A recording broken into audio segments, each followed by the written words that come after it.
David is not going to take questions. I know they've told you guys that, but he appreciates you being here today and supporting the family.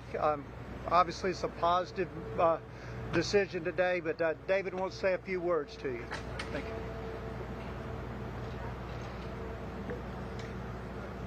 Wow. Today has been 30 years coming. Wasn't sure how to feel, what to expect. I know what I was hoping. I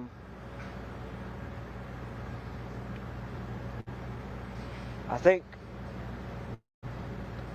Susan, in the last 30 years, through her action, has continued to proven that it's all about her. What all this has done to her, how it has affected her. I haven't seen any remorse from her. So for her to think that I would even speak on her behalf, I do not understand that. But it's been such a tough 30 years for my family, for friends, loved ones, near and far. But today, the committee made the right decision and denied her parole, at least for another 2 years. So, I'm not looking forward to it in 2 more years to go through this again, but at least I know for now she'll still be behind bars. And for 2 more years, there'll still be justice for Michael and Alex. Thank you.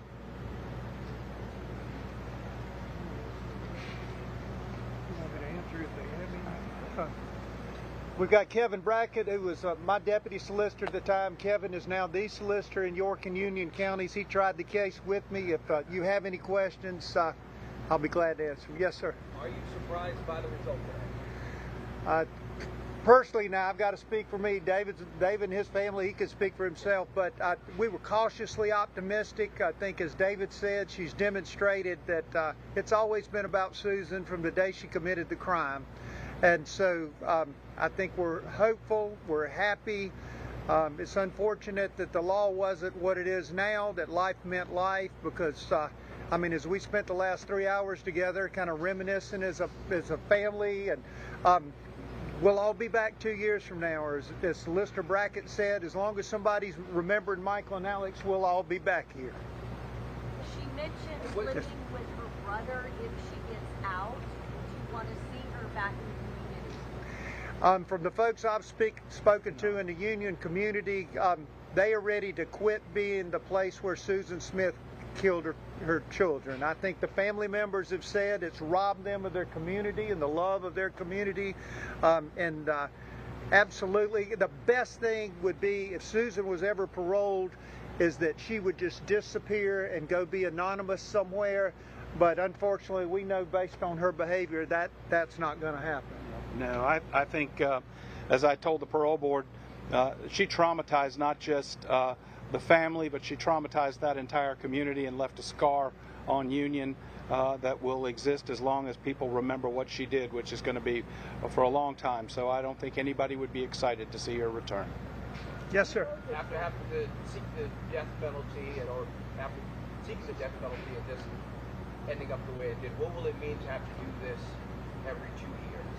It is a torture for this family. It was a reunion of sorts. I've shared with you before that I don't contact these folks because we represent a bad time in their lives. But when I see them, I'll start crying now talking about it.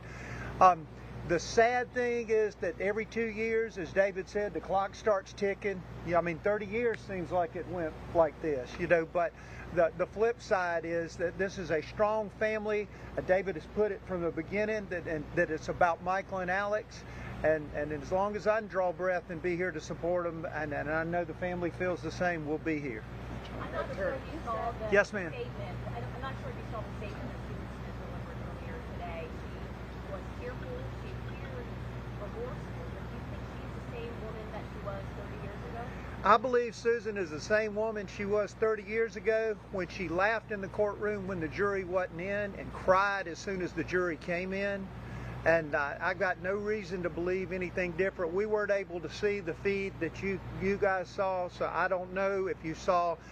Kevin and I were discussing all the way from the day she called David Smith and he came out to the house and he's on television, looks like a man who just told he lost his children, and Susan's excited about being on television. So I believe her to be the same. Solicitor, you may want to weigh in. Yes, sir, I completely agree. You look at her record in jail and ask yourself, does this appear to be a woman who's changed her behavior, changed her life?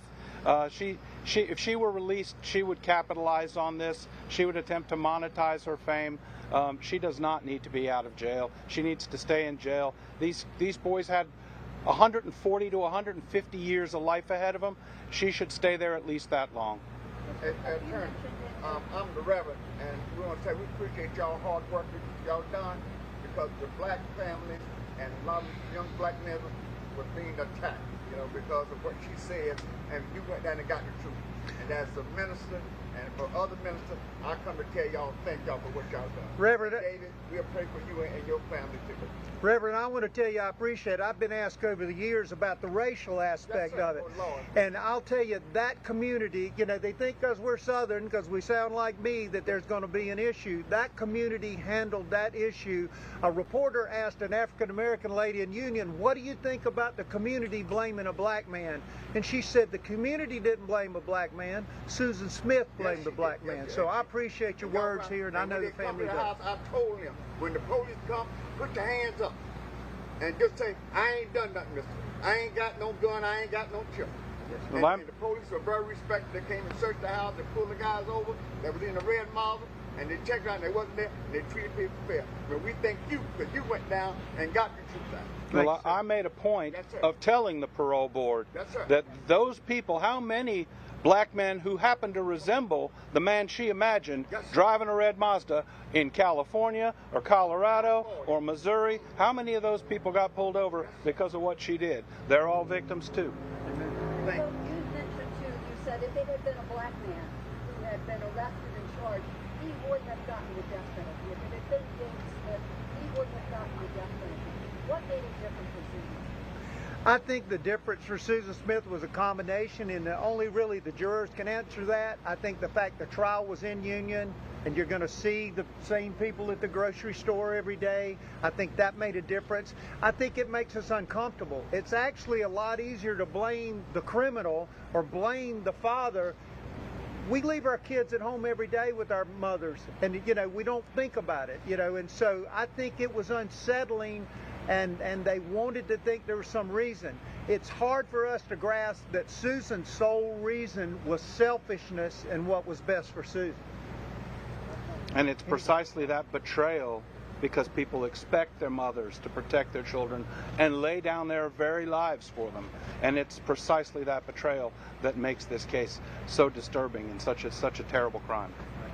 How does the community move forward now after today's showing, and knowing you still got a path ahead? How do you move forward?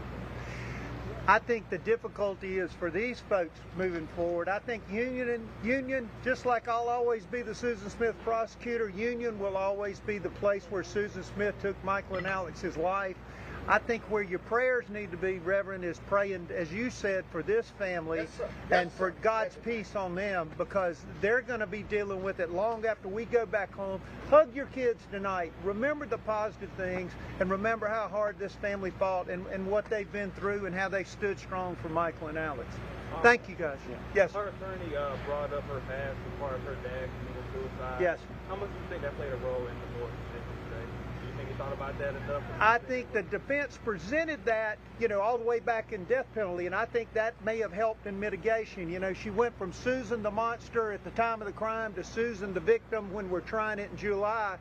But the truth is, if you peel back the facts, as horrible as that is, she made choices. It's like David said today. She chose. If it had been a botched suicide, She could have shown up at that house wet. She could have shown up at that house injured.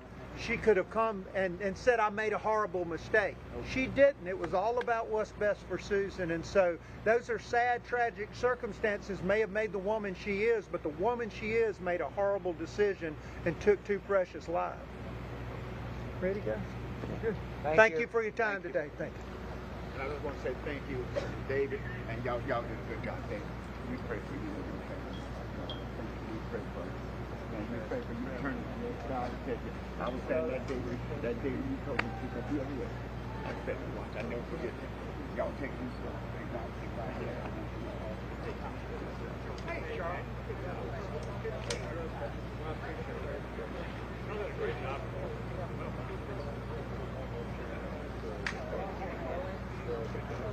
Hey, your job taken up, you want to Yeah, there you go.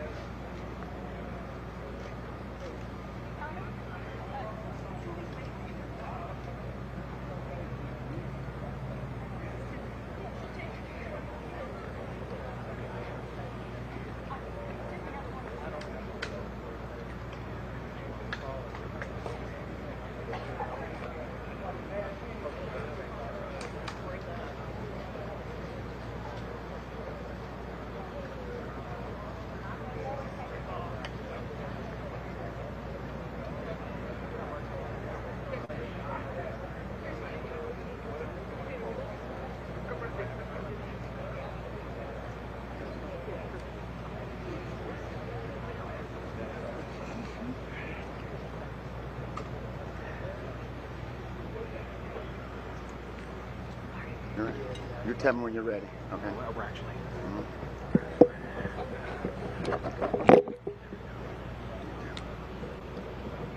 Thank you, Reverend. If you would please give us your name and your relationship to this case. Okay.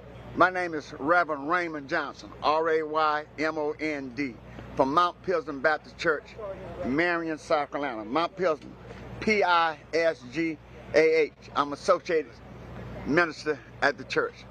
And the reason I'm here today because I'm hurt. Susan not only hurt her children, but she hurt the whole black community. She chose to focus on the black man. And you had black folks there were scared to come out the house. When they heard a knock on the door, they throw their hand up. Hands up, please don't shoot. Ain't no children in here. Police was pulling people over on I-40, I-65, I-17, I-85, I-10, and outside the road there. But we thank God because we got to the truth. Thank you. Justice Department, she asked me for him to do it. Okay. That's perfect. Okay, thank you. Reverend, we Okay, I'm appreciate asking you to go back inside. All right, thank you. You can head back inside. Okay. All right. So the press conference is going to take place inside. I'm going to take about 5 or 6 of y'all at a time. And we're going to go up on the elevators. All right. You do have to go. You can bring in cell phones, your cameras, all the stuff. You can bring it all in. The press conference is inside. Some of our staff members will speak to you about the parole hearing process inside. If you would like to come inside, you might have gotten everything you needed right here. So you're probably good. Yeah. You probably don't need that. Yeah, respectfully, I think we're good right now. Probably don't need it. Yep. I appreciate every bit of your hospitality. And if you ever see an old guy like him here, and we can hit it, I'll make sure this is a better spot out here.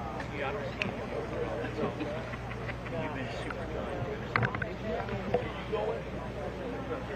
kind.